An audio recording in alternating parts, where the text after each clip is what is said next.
नमस्कार शेतकरी मित्रांनो. तर महाराष्ट्र शासनाने 22 मे 2026 रोजी कृषी विभागाचे सलग 3 मोठे GR जारी केले आहेत. यामध्ये प्रधानमंत्री राष्ट्रीय कृषी विकास योजना, परंपरागत शेती योजना आणि जमीन आरोग्य कार्यक्रमासाठी करोडो रुपयांचा निधी मंजूर करण्यात आला आहे.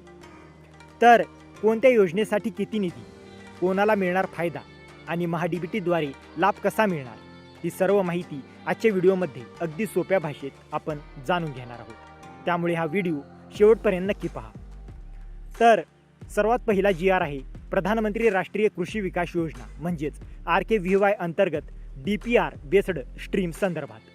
शासनाने सन 2026-27 साठी या योजनेअंतर्गत तब्बल रुपये 11,408.34 लाख निधी वितरित करण्यास मंजुरी दिली आहे.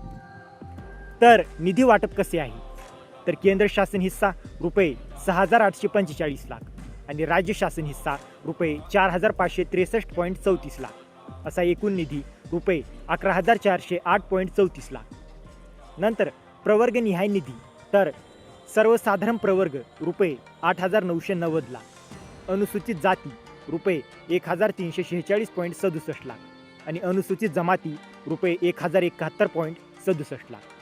म्हणजेच या योजनेत SC आणि ST प्रवर्गासाठी स्वतंत्र मोठी तरतूद करण्यात आली आहे. नंतर महत्त्वाचे मुद्दे, तर लाभार्थी निवड महाडीबीटी प्रणालीद्वारे होणार. अनुदान थेट आधार लिंक बँक खात्यात जमा होणार. योजना मार्गदर्शक सूचनांनुसार निधी खर्च होणार.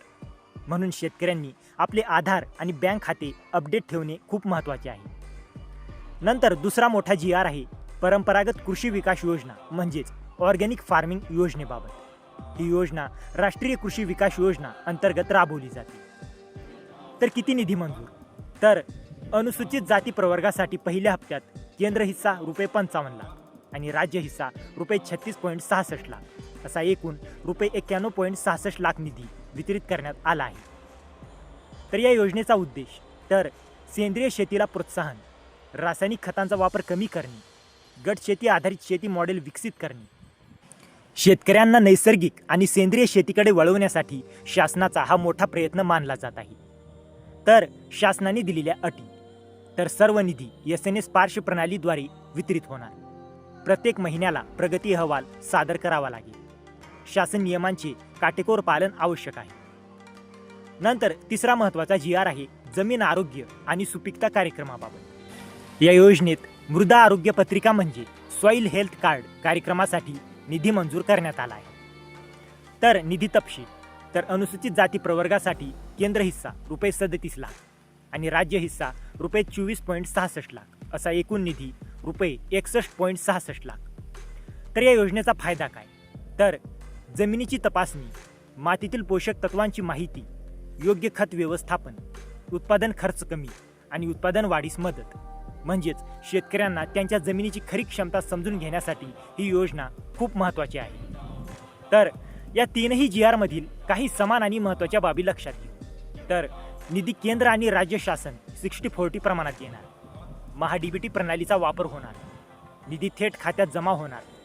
सर्व खर्च शासन नियमानुसारच होणार आणि कृषी आयुक्तालय पुणे हे नियंत्रण प्राधिकरण असणार. तर मित्रांनो, 22 मे 2026 रोजी जारी झालेल्या या 3 महत्त्वाच्या GR मधून कृषी क्षेत्रासाठी मोठ्या प्रमाणात निधी उपलब्ध करून देण्यात आला आहे.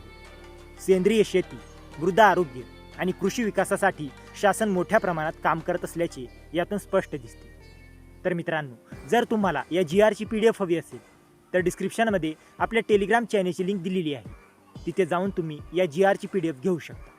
आणि हा व्हिडिओ उपयुक्त वाटला असेल तर व्हिडिओला लाईक करा, शेअर करा आणि अशाच महत्त्वाच्या GR अपडेटसाठी आपल्या चॅनलला सबस्क्राईब करा. तर मित्रांनो, भेटूया अशाच एका महत्त्वाच्या पुढच्या व्हिडिओमध्ये. जय हिंद, जय महाराष्ट्र.